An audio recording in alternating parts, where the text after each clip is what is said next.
Willkommen zum Afasteryou Podcast, wo sich alles um Ausdauersport und Training dreht. Hier geben euch Sebastian Schluricke, Björn Kafka und Niklas Ranker wertvolle Tipps und Einblicke, die euch helfen, eure Performance auf das nächste Level zu bringen. Okay, hello to a new podcast episode from Afasteryou podcast. Today with Björn and special guest Hans Becking. Welcome, Hans. Hello, welcome. Welcome. Thank you very much for having me in the podcast. Oh, thank you for joining us. So, first of all, for you that don't know Hans, maybe Hans, you give like a brief introduction who you are. Well, I'm a marathon mountain biker. I do these things for already a long time. I'm becoming 39 next year, so I've been racing since I was 18. I did a lot of cross-country stuff, World Cups, and then the last 10 years I'm focusing more on marathons and stage racing. And yeah, I was a kid that dreaming to have his life becoming a mountain biker, and I made it, and I'm at the moment just living my dream and still traveling the world doing races. And I'm a Dutch guy living in Belgium at the moment, if I'm not traveling the world and enjoying life. That's me. Yeah. Okay. You are 3 times national champ in marathon, right? Yeah. Or Yeah. even more, yeah. And also cross-country. Cross Right. Yes, cross country. Well, yeah, that's a longer time ago, but yeah. Before Milan Vada was racing. And Exactly, yeah. And Van der Poel also. Van der, yeah, there's another He's also guy. Dutch. And then, one of your biggest highlights was the Epic last year, I think, with the leading jersey, some stage wins, and a podium at the end.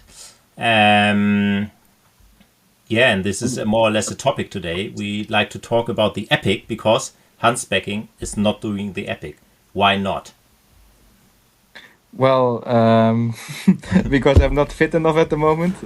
I'm lucky we have a team of like 5 super strong men riders, and if one don't have the shape or have some troubles, that's me, and I'm a bit behind on training because I was sick in December, but we are on a good way now with training, and I am at the Epic at the moment, but I won't be racing. I will see it from the sideline, so that's cool. Yes. At the Epic, I think, how many stages do you won?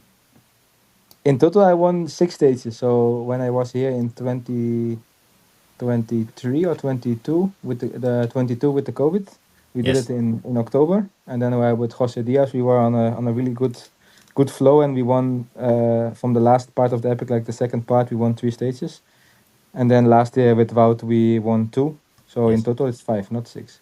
Total we win 5 stages. Yeah. Okay, perfect. Yeah, I still remember of course, the one with Wout, but also with the one with Jose, and you had a lot of flat tires. I remember that. Yeah. At the beginning of the week. It was always like, oh, they are very strong, but the tires will help. Yeah, we have bad luck sometimes. That's the Epic, eh? Yeah. So, but you are now down there in South Africa. What are you doing there if you don't race? Well, we are with the team. We are like a small family, and the plan was for me always to be here. And we also have our girls racing here. And then because we decided, you and me and the team, that I'm not doing the Epic this year, the flight was booked, and then it's like, okay, if you can train 2 weeks in South Africa and or stay in cold Belgium, for me was a decision to also to support the team. And also to see the race from the other side, which I'm really excited to do. For example, tomorrow we have the Songo Champion race, which is for charity, a race in the township. And normally these things don't fit in your schedule. And I was super curious to do it. So I think, why not fly down and do my training here under the sun?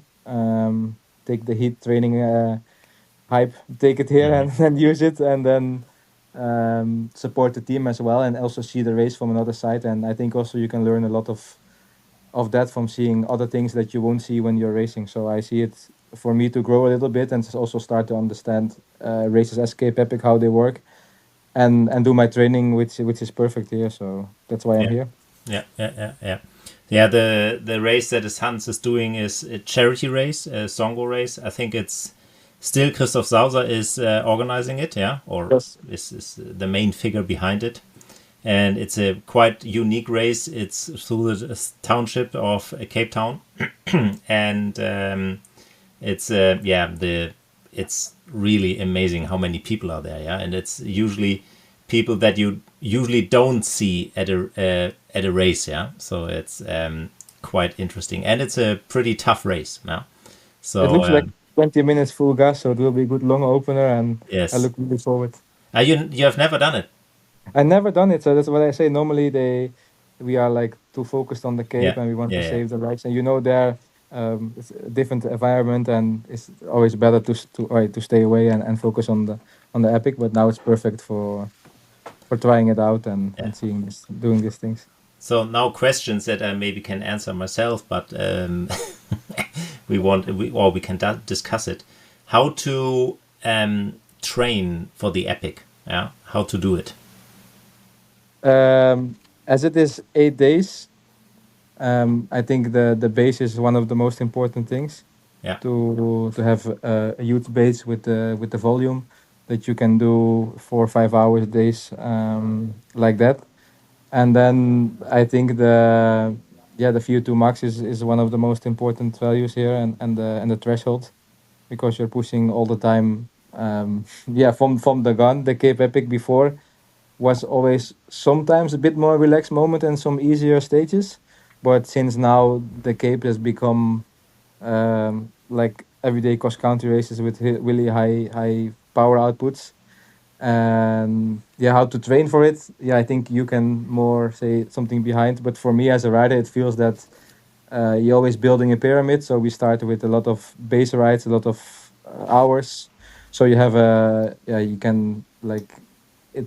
I always have the feeling that if I have to do like 4 hours easy and I have a good base, then we can start to build another layer, so we can go to fat max longer intervals, then to VO2 max, and then start the fine tuning before the race. So basically, for me, it looks like December, January. It's a lot of base miles, long hour, 5, 6 hours, day by day, and then doing some tests, and then see how I come out of the winter, what I take from the season before, and then do the fine tuning by intervals and specific work where it's lacking at the moment. So yeah, yeah.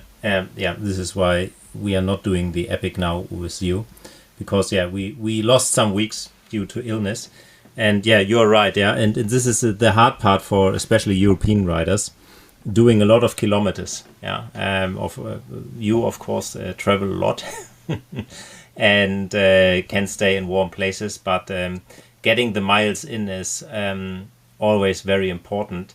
And the Cape Epic is a race where marathon specialists clash on cross country specialists, and pretty good ones.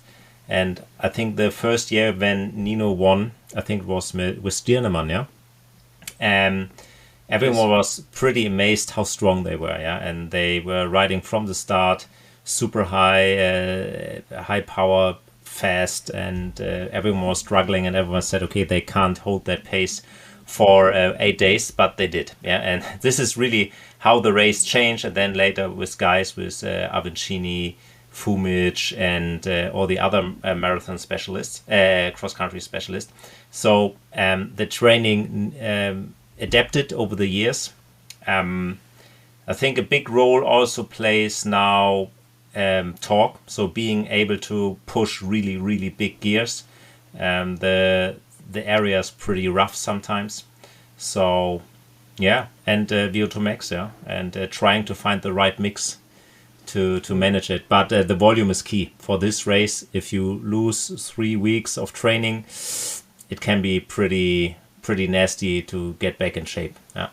yeah, you can build a pyramid, but you cannot build it super high. That's always how. Yes. It's maybe a stupid, like simple graphic, but in Yes. theory, every year is the same. And if you miss some weeks in training, then you can build a Yes. pyramid, but it's half the size than you want it to be. So Yeah. that's it. And I also think what you said about the torque in previous capes, there was like longer stages with 110k with rough terrain, dry riverbeds, stuff like that. There, the torque was super important. I think the last 2 years it changed more to VO2 max, because it's like punchy climbs and start to be also very technical with a lot of single trails inside. So Hmm. it's changing a bit, but yeah, is the base miles is the key for surviving the 8 days. Without the base miles, like we spoke before as well, probably I can do a good cape, but not for 8 days. I will be fine for 3 days, but then Yeah, with the lack of the base miles, I would just like slide down the hill instead of staying steady and recover well. yeah. The one year when I was at the Epic and helping the team Centurion VD, it was a mess because there were not enough people to help, and at the end I was alone there, more or less. And I think the biggest problem for us was the nutrition, and especially getting or being safe of not getting ill, yeah, and with diarrhea and stuff like that. What kind of advantages are there at the Epic besides eating and other things? What you have to take in mind, you mean like what's Yes, important for yes, recovery? yes, Yeah, yeah. I always try to have a routine that like when I Hmm. come to the finish line, and maybe it's my mind, but I always like to have everything ready for the next day, and from that moment I can relax. So for me, when after the finish line, you always have this high from the sensations from sprinting to the finish line, from going full gas in the single track. It's like I always try to use this energy to do a productive shower where you clean your shoes, your helmet, get the food in, and then try to have your massage or whatever, your siesta, and then you can also switch off your mind when everything is ready. Because I see a lot of riders before bedtime, they have to put on a number for the next day, look for their bars, their gels. Like it's for me, it's a bit harder personally. So I think that's super important. And yeah, try to stay cool. The temperature, the heat here, it's a big issue.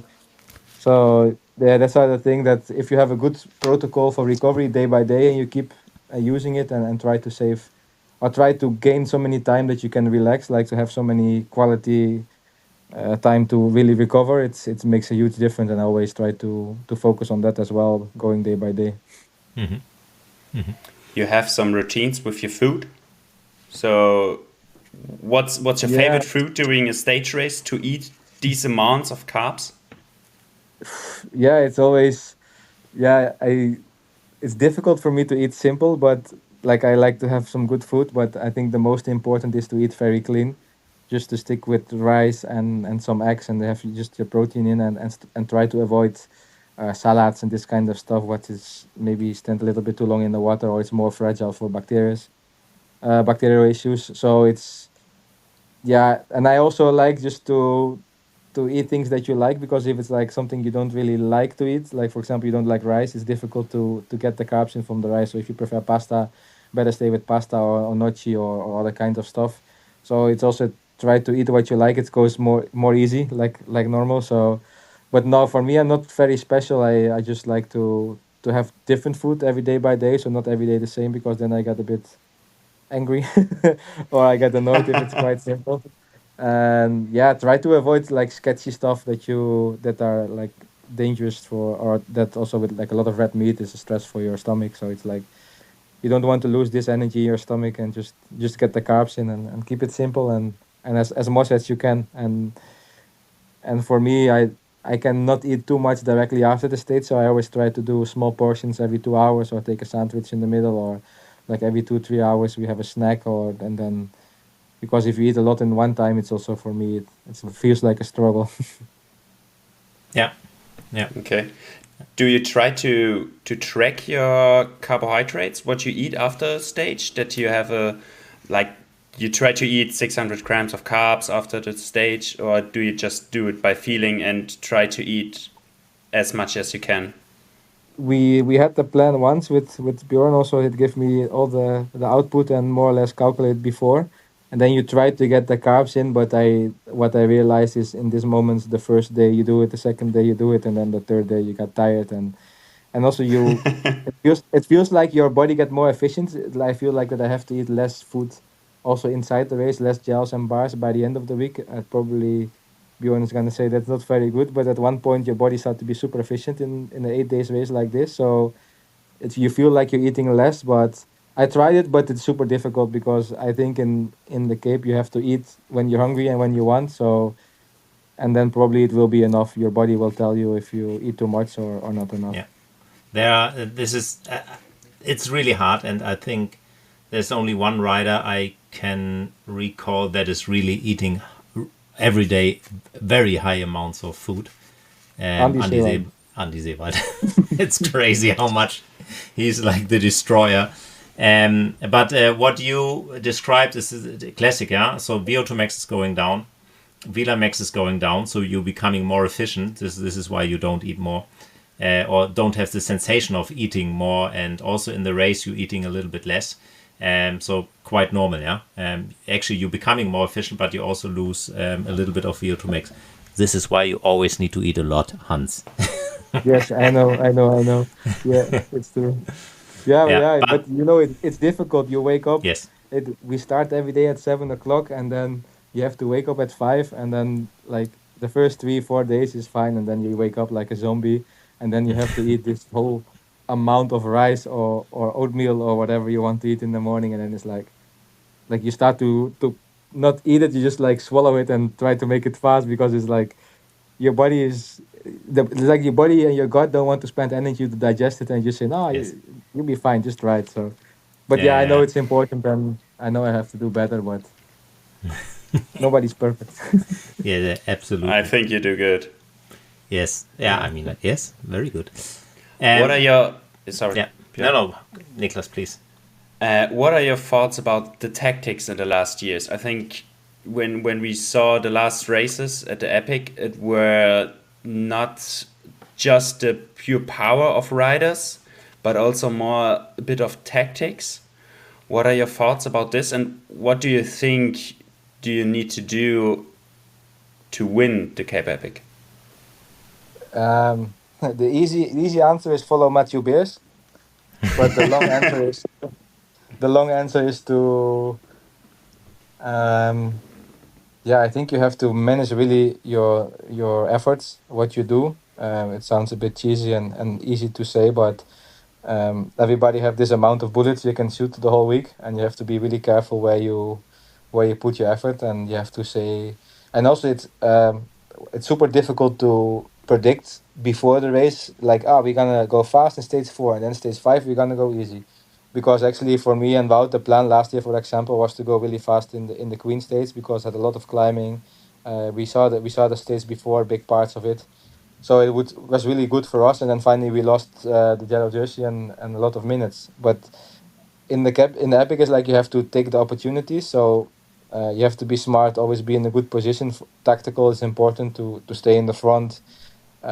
It helps a lot. Like Mathieu, he knows exactly where the single track starts and how long the single track is going to be. So if you enter in 20 position in the single track, you have to work so much harder. So if you have the knowledge, it would work. But tactic wise, I think it's not too much tactics. End of the day, in the beginning, try to stay in the front, and then the last hour, it's every team for itself, and then it comes down to managing your efforts and be smart all day. But yeah, for sure, there are not really tactics in forehand. Inside in the race, the tactics always will play out, and there's a lot of dynamic with riding with two persons. So for the sprints, and it's all very excited. But during the race, I think it's quite. It's not boring, but you have to adapt and about the circumstance you have. For example, your big opponent have a flat tire. Yeah, then it's up to you to push. So it's nothing you can predict before the race. So yes, and this is one thing you mentioned about a flat tire, avoiding problems on the bike. I mean, like, I've done the Epic, I don't know how many times now as a coach, never won it. I don't know how often I was on the second place, 6-7 times, I don't know. And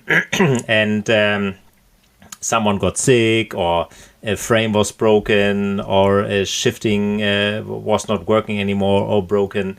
So it really also comes down to that the bike, the whole material needs to be super, super, super good. You need to have a mechanic that is really, really good. You also need to be a very good mechanic as a rider. And also being in the moment the whole time in the race. Yeah. So if you're going downhill super fast, always staying concentrated, avoiding big rocks and things like that. So yeah, this is another thing that plays a big role in the epic, I think. Yeah. Yeah. Okay. Yeah, the funny thing, if you look to the big when like top riders went out of the race, what happened? If you look when it happened, if you look back very well, it always happens at really stupid moments. There's always stupid moments to have problems, and there are no smart crashes. But it's always in the moment when the peloton everybody's drinking and they get wiped out because there's a Yes. small ditch on the road, and then they broke the collarbone. It's never when you are fully attacking. I never say never, but you never see big problems when the riders are on attack mode, because then the concentration is so high they don't crash that much. It's many times that big problems happen when you are in the peloton and there's no attack and you are controlled in your overall GC. You have 5 minutes in front of the second team. You take time to relax, make jokes a bit, and this moment, many times the problems start, or you take a dirty line or something, and then things go south. Go south, and that's the thing with the epic. You have to be 8 days from the gun, super focused, like all the time. You have to put your concentration, see what are the people doing in the group, avoid rocks. When it's super dusty, it's super difficult to see your lines. So there also it's a big part to be in front of the group. So it's all to survive the 8 days without a problem. It's like in really small decisions you have to make, and some people make them automatically, and some people you have to force to tell them and do it every time. So yeah, it's not only horsepower. You have to do everything right to win the epic. And even if you are the strongest on paper, that doesn't mean you win the cape. No way. But Definitely. talking about horsepower, who are your favorites this year? Oops. This is somebody in the room here that will be super angry if I don't mention him. No, I think for looking in my own house, I think if you look on paper, it's a good step that Martin can go with Wout. Mhm. I think they both. Wout had the yellow jersey last year. He smelled it. That Martin smelled it with Andy. They were super Yeah. close to win it till the last day.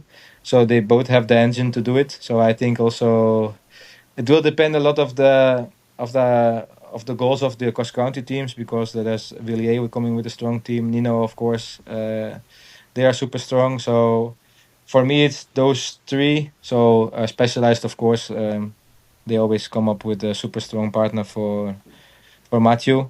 So I think Yeah. Specialized, our boys, and then Nino. No denying that Nino will be. He's always hungry to win the Cape if we don't just destroy his partner. So play in a good way, yeah. Like everybody would be destroyed to go with Nino. So Definitely.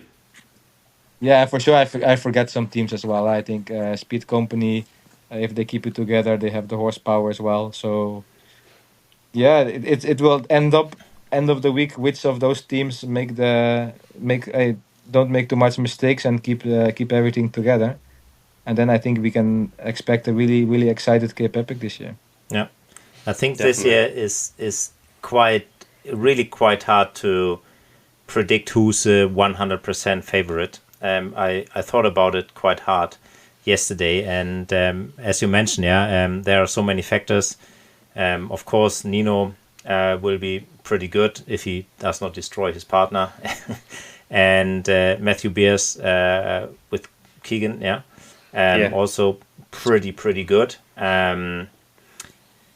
Wout with Martin, yes, definitely. Then, of course, Andy and Jakob, which I also coach, are Yeah, a pretty interesting team.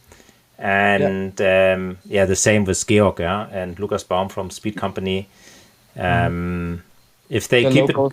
yes, if they keep it Yeah, together, and also some locals, yeah, I think this year will be very exciting, because there's no one where I really put my finger on and says, okay, this is the guy this team is 100%, because you yeah, don't know. I haven't seen. Keegan has done some smaller races, and of course he won them, but you don't know. It's a yeah. surprise. Yeah, And in Mbuko Big 5 race, which is usually a few weeks before the Epic, everyone is like super strong, and you think, okay, they are all machines, but usually some of the shape is already gone from some of the riders there.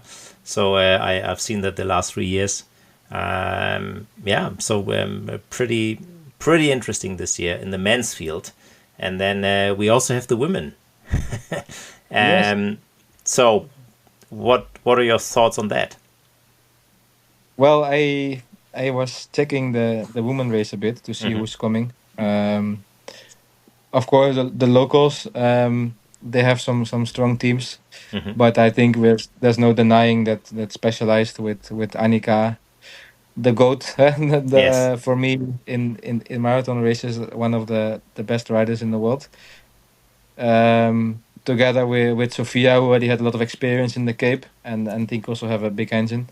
And there's this thing with Specialized. What I seen in the last year, they won't bring people to the Epic that cannot win the race. Yes. So now they bring Keegan. Last year they bring Howard Grott. The year before they bring Saru, or 2 years before, I don't remember. They always bring, and they always prove it. Like they almost never miss their goals and not win it. So for sure, with Annika, they are the favorites. Next to that, I think there will be quite a big gap, with a lot of respect for our girls, for Rosa and Janina that are coming. But the thing is, we bring them with the team this year for the Cape. Rosa is 22, 23 years old. She's super strong, but we bring them here just to enjoy the week with us. We go with zero expectations. So I hope they perform well. I hope they could win as well. So if it will depends on a bad luck, how they roll through the week. And I see them doing a really good job. If they're enjoying themselves, they don't stress too much, they just go with it, and then they will do a really good Epic. But yeah, on like I said, on Specialized, they won't take any rider that cannot win it. So if I have to put money, yeah. Yeah. But I hope, of course, I hope our girls will do a really good Epic. But it's not, we won't say, oh, we don't have the intentions to win it. We just here with them to see how the CapeEpic is, and then in the future come back to win it. Yeah. Rosa did some really amazing races already, but Annika, I saw the results from the gravel race in Girona, and I was not surprised, but she was like impressed. Yeah, she hadn't done the racing for I don't know how many years, and suddenly she's there and just like, winning with like minutes. She passed some of my friends, Yes. men friends, and they were like, "Oh shit, this woman can ride," and we all know it. Niklas, what's your take on the girls? No way. I think Specialized need to win this. Yeah. It's too crazy. Because Annika had so much experience. There are a lot other pretty good girls, but I think if you have Annika in your team and Specialized with that much good logistic in South Africa and good material, that much experience, I think they're the favorites. And then the second team, I hope Buff Megamo is good. Yeah. And same for the man. I think Specialized is the team to beat. With Beers and Keegan is crazy. And after that, Buff Megamo with Wout and Stosek. And I think Speed Company could also be good. Yeah. Yeah. For the girls. I get excited just talking about it. now I want to see what's going to happen. Maybe we should make some bets, putting in some money. I have expensive coach. Sorry, I can't. Okay, but it's not me. No.